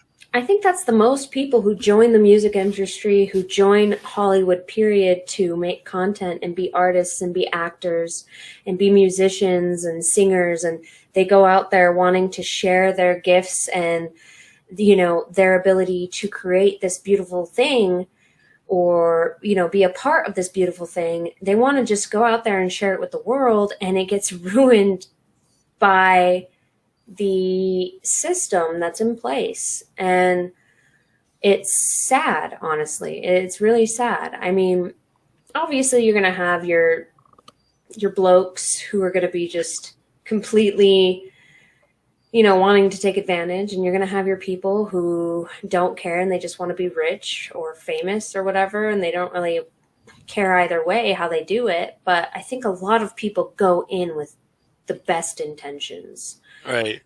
You know what? This is making me think of sort of shedding a different light on that whole cliche of you can't be an artist if you don't suffer. Mm-hmm, yeah. So instead of what I've always taken that cliche to be is that there has to be some level of suffering for the artist to be able to create. And that's probably true in most cases. But in another light, it's the agent or the famous producer or whatever saying, look, if you want to be a famous artist, you have to do this. And this is how you're going to suffer first before you can become that artist. Right. That's an excellent really point. Yeah. Yeah, that's fantastic. And I think humans are frail and people struggle all the time. And for myself, I'm still struggling with things from when I was 6 years old. Sometimes I will try to tie my damn shoes and I will get the loop wrong, and it comes out with one loop and a stray piece of shoelace sticking out, and I have to retie my shoes. Well, we have Velcro now, bud. Yeah. Right, but yeah, you Sorry. you understand my point. Yeah, I sorry, that was the, awesome, but it was I get what you're saying. The same shit I was dealing with when I was 6 years old, I'm dealing with at 52 years old. I don't think it's fair to say, though, that humans are frail. I think fallible was the word I meant to use. Frail was not the word I meant to use. Fallible, and people struggle, especially if you're already suffering. Right. Exactly. So you got some demons in your heart and demons in your past through no fault of your own, because the universe or God gave you parents to make you have a challenge in life. And now here you are, and you're given this opportunity to feel like you're not going to ever have that problem again. We're going to solve all your problems if you just do this. Isn't that the fucking mind trap? And pardon my language. No, I think you're totally right, and it wouldn't surprise me if I don't know if Tavistock has like scouts like they do in sports, like where they go try to look for these people that are going to fit their molds and be able to sell lots of records and put forth ideas and stuff like that. maybe they purposely search out people that have gone through like abnormal amounts of suffering and abuse as kids growing up, or even further still, possibly they have their tentacles so deep that they can actually groom these people from birth. Right. Without the parents even knowing about it. Right. Yeah, I mean, I think that's totally possible. I also think, though, that like a lot of people have a lot of demons that they deal with, and in fact, I don't think it would be very hard to do that to anyone, except, you know, in those extraordinary cases, like you were saying, Pauline, like, you know, extreme abuse, extreme neglect, anything like that, trauma of any sort. But I often find it funny because we always like to downplay our own issues while also saying, you know, like everyone has their own demons. Everyone has their own trauma that they deal with. And, you know, since it's your reality, it's completely based on how you're perceiving it. But I would agree on that whole line of thought of them choosing people. I guarantee that they do. They see someone with talent. They see, you know, or do they come from a great family life, or, you know, what's their situation? And it's so much easier to get to someone if you can, if they're coming from a place of extreme trauma. Absolutely. For sure. And like you said, we know our demons. We don't like to admit them. We're not going to bring them out in public. We're not going to share them with mixed company. And we try to downplay them, and we try to pretend that they're not causing us to act the way we act in life. And if somebody comes along who says, hey, pal, I get it. Your demons are fine. We love you anyway. You are so good. We're gonna work on those. But in the meantime, you can do this thing. I mean, I think that's an amazingly powerful way to manipulate people. It's irresistible bait to a starving artist. Yep, absolutely. And so you take these good people who are no different than you or I or anybody in chat, literally no different. We're trying to navigate this place without a rule book, without a set of instructions. We feel bad inside. We don't know why.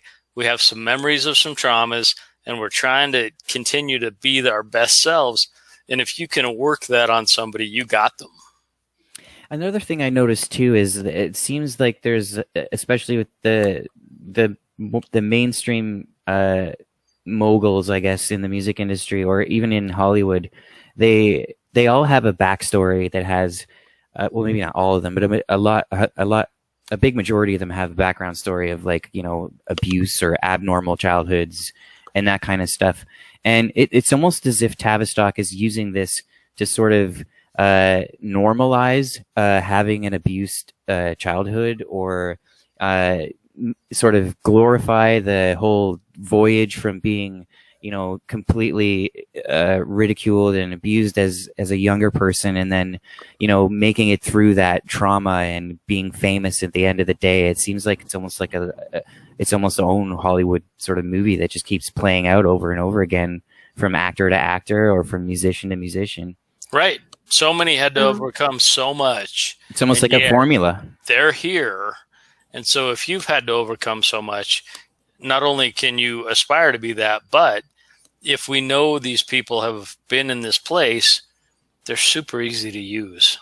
So that leads me to this question then, because I'm younger than both of you. So you are not. You know, just a little bit. But okay, go. But from my generation, there are a lot of people, and I'm not saying all of it had it super bad or, you know, came from super traumatic homes, but a lot of them came from either neglectful homes or sort of abuseful homes, even if it was no, you said it, shitty homes. They broke down the family in the 80s. Shitty homes. Go ahead. But that's my point. So it's like funny to me because, you know, we like to say, oh, it's a trend. Everyone's just, you know, saying, oh, you know, woe is me. And they are, don't get me wrong. but you have to look at the generations before, and you actually have to take a hard look, right? And so would you say then that there has been, you could say that there has been a degradation in each generation and how they treat their children, and so was that the purpose all along, to create these very Broken dysfunctional homes and broken and impressionable children? Absolutely. But one thing that I've seen, to put a positive note on this, because I always have a positive note, and but I have seen a lot of people really fight through that and work through that as time goes on. I mean, I don't know. Are people coming to some sort of understanding that we're all fucked up and, that we can actually work through it? Or is it getting worse? Because I think it's kind of 50-50 at this point, where people are trying and some people are just wallowing. I don't know. What do you guys see? Can I go on this first, Polly? Go ahead. So there seems to be a systematic breakdown of the family unit starting in the late 60s, early 70s, and the mission is accomplished. And when children are raised, when children come up in the past 25 years, they're well beyond when the family was broken. So the vast majority of young humans coming in this world are truly on their own. And I think what I see in your generation specifically, Felisha, is that you guys recognize that early. You recognize that the people around you are screwed up. You don't want to be a part of that. You choose your own path, and you're like one of the most independent generations that I've seen. And I'm looking forward and backward at the same time. I was one of those kids who was a latchkey kid until I was 10. I had a single mom, big sister. And I kind of realized at about 14 that my parents couldn't really help me. I was kind of on my own. And so I see a lot of that with your generation. And I also see the desire, which is built into every single human, to be the best they can be, not only for themselves, but for others. And when you have no role models that are worth a shit, you have to either go find another one or you have to look into yourself. And so that's how I see that coming down with not only your generation, but the ones right behind you. No, definitely. I think that's fair. Polly, that's you, buddy. Yeah. What do you have to say, Polly? Most of the people I know from the younger generations they're only people I know because I can tolerate the way they speak. So, and a majority of those are actually in my family as well. So I really want to help a lot of these people, but to be honest, they're going to need our help more than we need their help.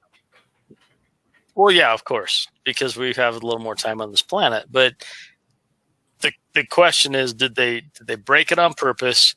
And now what do those people do? And I think they're looking to being off-grid, being independent, doing an Uber gig, doing another gig, not getting an 8-to-5 job, and still trying to navigate what they have to navigate in life, in spite of the fact that they were born. I was born into a broken system. They were born into a really, really, really broken system. Yeah, and their broken system has a lot more buttons and whistles on it, too, that kind of distracts you from the idea that it's the system that's completely broken and has been for a long time. So they have a lot more, it's almost a softer landing for them until they actually realize what's going on. And then unfortunately, they don't really have a lot of people they can turn to as far as, other generations are concerned. Well, yeah, and that's why I think, and Modima Rose said it really well, millennials have like a filter of sorts. They don't buy the BS that Gen X soaked up. And so Gen X had to, if they give a shit and if they have a soul of any kind, we had to go unlearn all of the stuff we were taught. We had to discard things. We had to throw it away and say, that's not true. Gulf of Tonkin never happened the way they said. And so we had to build up this immunity to it that millennials have And if we have anything to give millennials, it's like, look, you guys are on the right track. Don't listen to what they tell you. Don't buy into the bullshit. You guys keep going, doing the thing you're doing, because it took me 10 years to have to break that down that you naturally have. So I'm going to support you. I'm going to grab you by the hand and say, let's go. We got this. I think Gen X and millennials fix this thing. Did I talk to you about Xennials? You did not. There's a generation it's fits in between Generation X and millennials, and they're called Xennials. And I believe, I could be wrong on this, but I believe it's anywhere from 1975 to 1985, that 10-year gap. Okay. And they're different because they were born in a time where technology was just kind of getting lit. It was still a Tinder bundle, I guess you could say, and someone was blowing on it. And then by the time 1985 comes around, it's not only technology exponentially increased, but a generation of media increased, like MTV and all kinds of other fear porn that got released. Like, you have to come home, you can't go outside and play anymore by yourself. Like, I used to play outside at 8 years old by myself, no parental supervision whatsoever, all over the neighborhood. Not one worry in either of my parents' head that I was going to get abducted. So we come from that sort of spot right in the middle of the whole, when they were just succeeded breaking up the family, to when they shifted gears into now we have to provide all this fear. Right. And I think that gives a unique perspective on. For me personally, I think it's allowed me to relate a little bit more to the millennials than some other people that I consider to be from Generation X. Right. I think though, that like it didn't start really degenerating 100% until like late 90s, because like I was growing up in the 90s and I went outside. That's all I did. I played outside. I ran around the neighborhood with my friends. There was no worries as long as, you know, we were together. Like, maybe don't go out by yourself per se, but like, hey, you know, you're with your friends, whatever. Just be home. Like, if the street light's on, then you probably need to be home. Otherwise, you know, you might get yelled at. But I mean, well, and Felisha, were you raised in a semi-rural / suburban community, or were you raised in Chicago? Not Chicago, but even at the time, like, I don't think technology was nearly as prevalent as it was until the late 90s, early 2000s, you know? And even then, we still had dial-up. I mean, which... Can you say that's technologically advanced? I can hear that tone in my head right now when my 56K was gonna connect. Yeah. Well, no, fair point. Go ahead. I'm sorry. Fair point. So I think it's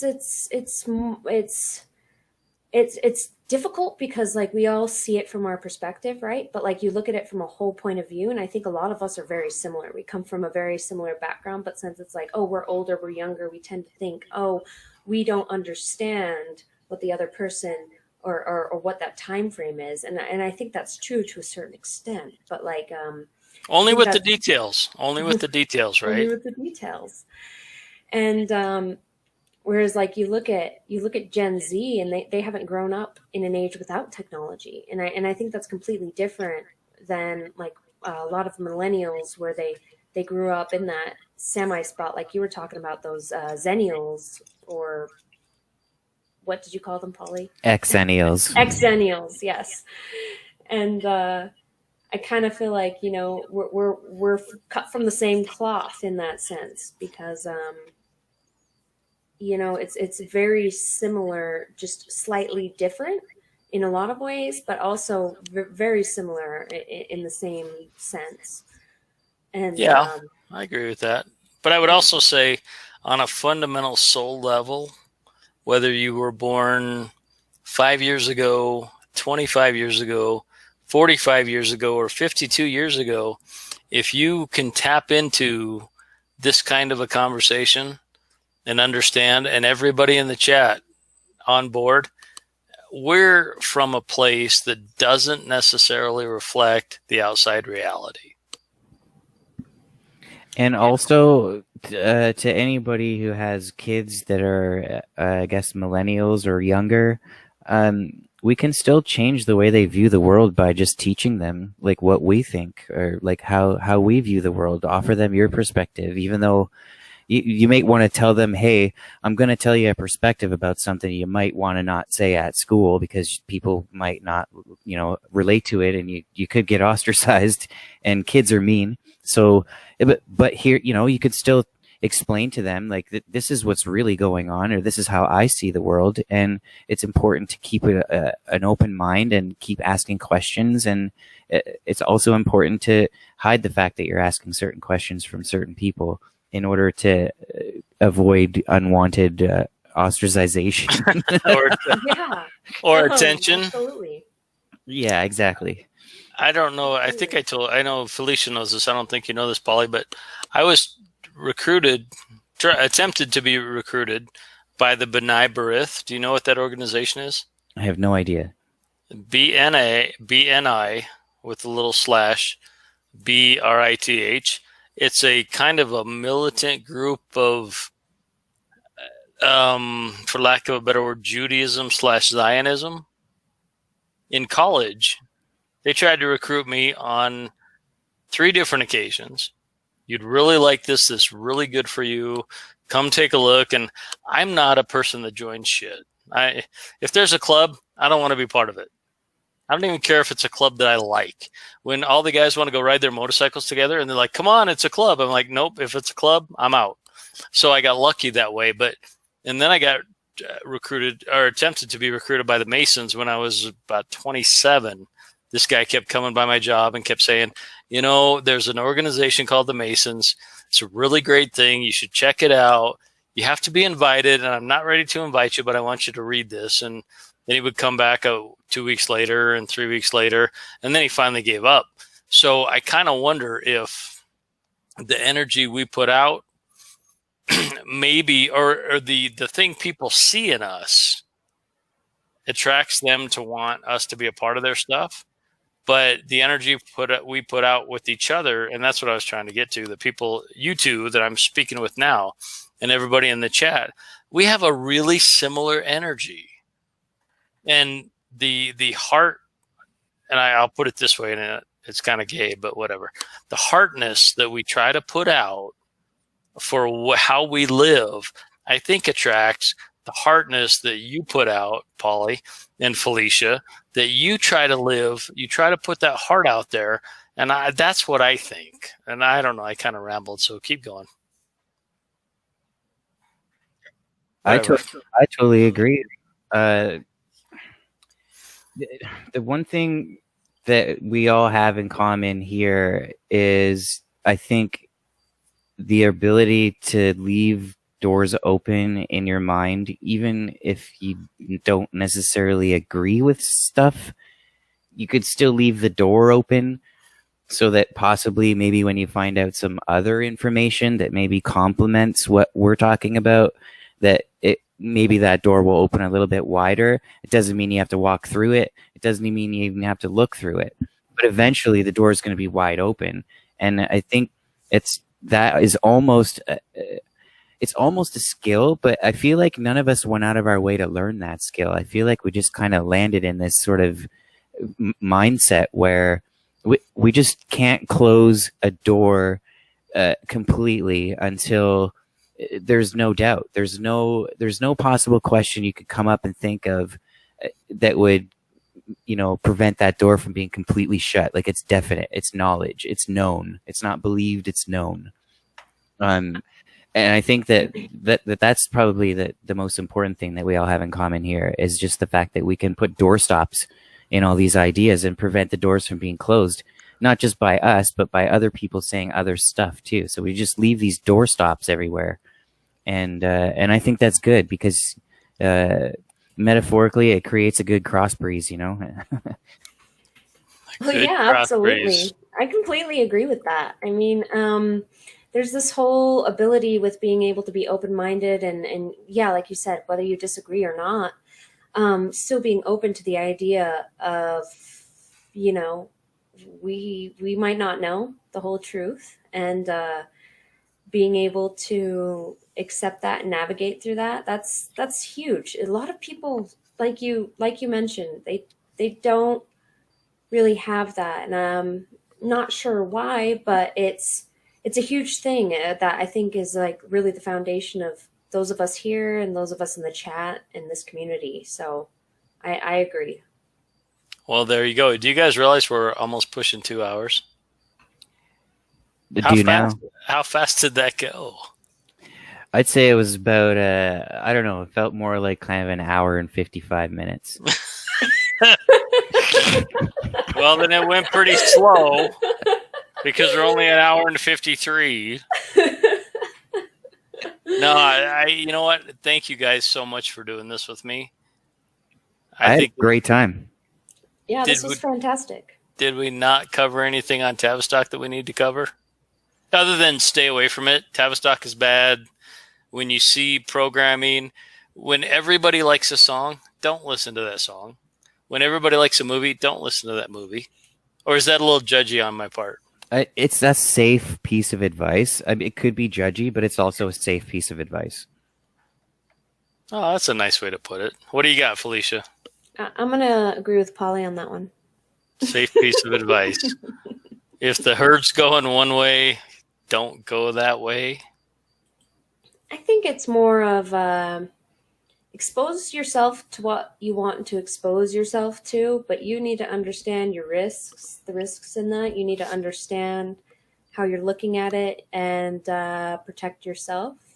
But I'm kind of a proponent that there's really nothing that can harm you unless you let it. So, to a certain extent, anyway.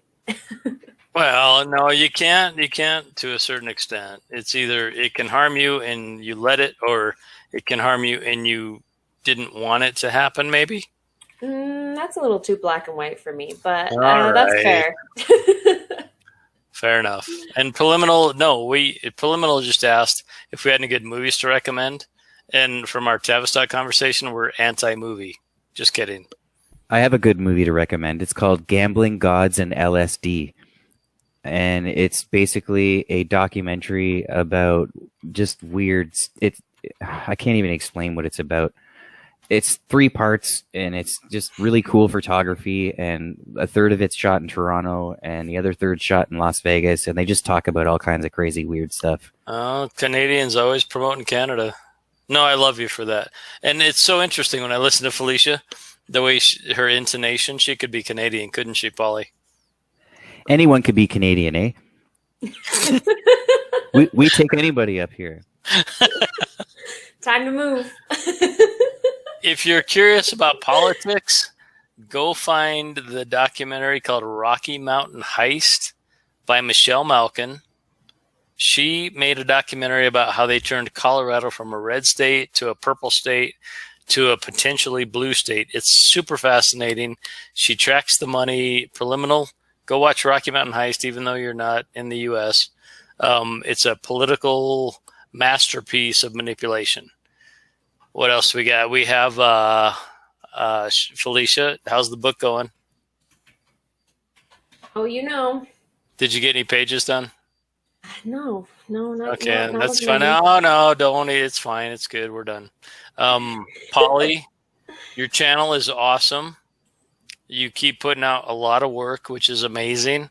So give Polly the creds for his channel. What else? If anybody's interested, on Sunday, I'm going to be having my good friend Luna on the open mic in the KBS Discord, and that is going to be a really epic show. Dude, I'm working. I'm so bummed. KBS Discord, go to the Kev Baker Show channel and get in there and talk to people, and we'll give you the KBS link to the Discord, and you can listen to Polynation every Sunday. He's got somebody on different for an hour before Kevin goes on, which is fantastic. And I'm working and I'm bummed. And I'll tell you, Polly, I sent Luna an email, and she commented back that she would talk to me on a live stream. So I am very excited about that in the upcoming days. I got a really cool story about that, about Luna, so last Tuesday, I released a video. It's just a short 3-minute video of like a bunch of moon footage and some music and some audio clips that I interviewed a friend of mine about the moon. And I put it all together and I dedicated it to Luna because Luna means moon, right? So I feel like, oh, that's cool. She's coming on the show. I'll dedicate this song to Luna. Well, as it turns out, and I had no idea, that was her birthday. Oh, bingo. Right? So how awesome was that timing? I'll tell you. Premonition. Yeah, how could I have known? I didn't even know. I'm gonna wish her a happy birthday when she comes on the show. Oh, there she is. Actually, happy birthday, Luna, belated. When you find your soul group and you have connections like that, and your conversation is so easy, and your amiability towards one another, you really want them to succeed, and you have no vested interest in anything other than them. That is the soul connection, and I can tell we built it here. We built it on KBS. Happy birthday, Luna, you amazing creature. And we're gonna get Luna her own channel one day too. I hope, because I would watch every day. I would too. And the Rotman, same thing. And so many good people are in this world that I have a lot of hope in spite of what I see coming, what I can mentally extrapolate from the markets, from the politics, from the war, from all that nonsense. There's so many good people out here. And all of you are in my chat tonight, and 2 of you are on my stream tonight. And so I just got to say, thank you guys. I appreciate it. I'm loving it. I appreciate the opportunity, and I also appreciate everybody in the chat room. And thank you for allowing me to come on. Oh, Paul, you're welcome anytime. Felisha and I would have you anytime. So, well, Felisha, you got anything else there, buddy? I'm grateful to be here too, and I'm actually like super excited that to be on this stream with you, Algo, of course, and Polly. It's been so fun.